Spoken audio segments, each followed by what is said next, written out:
ऐसे सैकड़ों लोग हैं जिन्हें लगता है कि उन पर भूत प्रेत का साया है। ऐसा एक विज्ञान है जिसके इस्तेमाल से कोई व्यक्ति किसी को नुकसान पहुंचाने के लिए ऊर्जाओं का नकारात्मक उपयोग कर सकता है। एक कोबरा का भी ऐसे जीव पर एक तरह का प्रभाव होता है, क्योंकि वो अपनी सांस को लंबे समय तक रोक कर रखता है। शरीर को हल्के में मत लीजिए, ये कोई छोटी कैद नहीं है। पर जब व्यक्ति को अनुभूति होती है कि वो भीतर कैसे आया था, अब उसे पता होता है कि बाहर कैसे जाना है।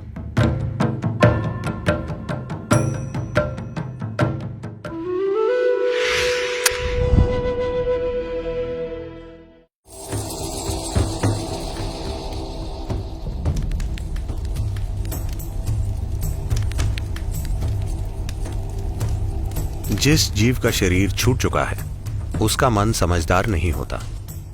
वो अपनी आदतों के हिसाब से चलता है। उसका कर्मों वाला हिस्सा जो अभी विलीन नहीं हुआ है, वो एक तरह की आदत बनाएगा जो उस जीव को वैसी ही दिशा में ले जाएगी। वैसी दिशा का मतलब है जहां भी ऐसा जीवन हो जो बहुत कम सांस लेता हो। उदाहरण के लिए इमली का पेड़। अगर आप दूसरे पेड़ों को देखते हैं तो आप पाएंगे कि कई पक्षी रात में आराम करने के लिए वहां बैठे होंगे, पर कोई भी पक्षी इमली के पेड़ पर नहीं बैठेगा, क्योंकि इमली के पेड़ के चारों ओर ऑक्सीजन का स्तर बहुत कम होता है।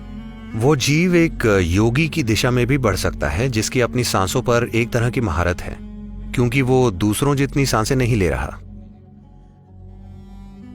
एक कोबरा का भी इस जीव पर एक तरह का प्रभाव होता है, क्योंकि वो अपनी सांस को लंबे समय तक रोक कर रखता है।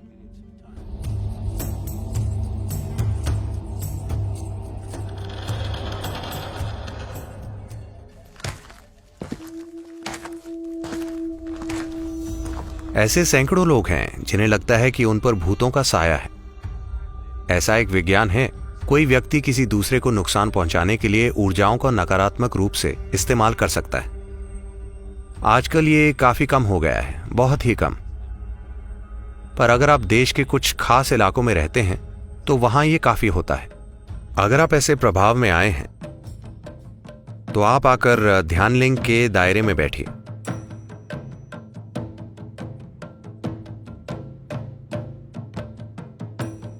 Because there are occult dimensions to Dhyanalinga which just nullifies all this. क्योंकि ध्यानलिंग में तंत्र विद्या से संबंधित आयाम हैं जो इन चीजों का असर खत्म कर देते हैं। पूर्णिमा या अमावस्या पर जब आप चीजों को अच्छे से ग्रहण कर पाते हैं, तब बस एक दिन वहां जाकर बैठिए, ऐसी चीजों का असर खत्म हो जाएगा।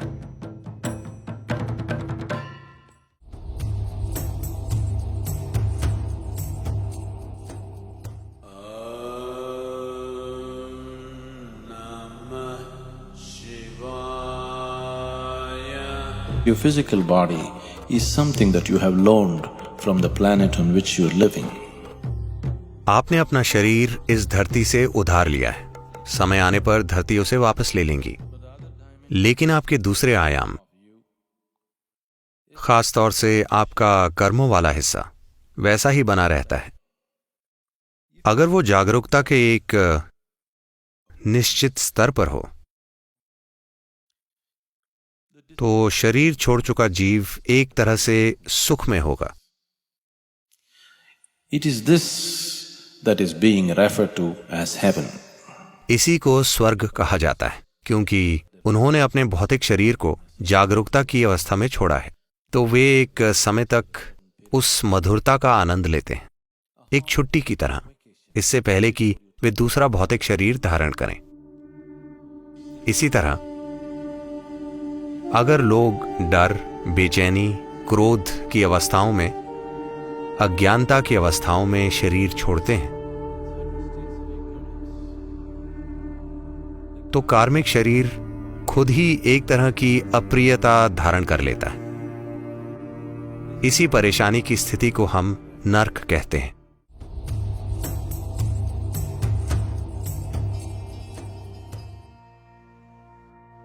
आमतौर पर जब कोई मरता है तो आप कहते हैं वो व्यक्ति अब नहीं रहा, लेकिन वे सच नहीं है।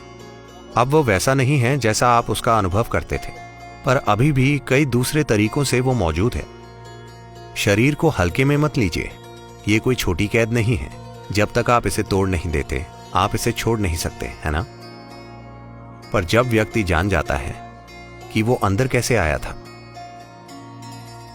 तो अब वो बाहर निकलना जान जाता है। अगर कोई व्यक्ति सचेतन रूप से शरीर को कोई भी नुकसान पहुंचाए बिना उसे छोड़ता है, जैसे आप अपने कपड़े उतारते हैं, अगर आप अपने शरीर को पूरी चेतना में छोड़ते हैं, तब हम कहते हैं कि ये महासमाधि है। जब कोई व्यक्ति इस तरह जाता है तो यही अंत है। अब वो सच में नहीं रहा। जिसे आप मैं कहते थे वो विलीन हो गया और सृष्टि का हिस्सा बन गया। शून्य से शून्य तक की यात्रा पूरी हो गई।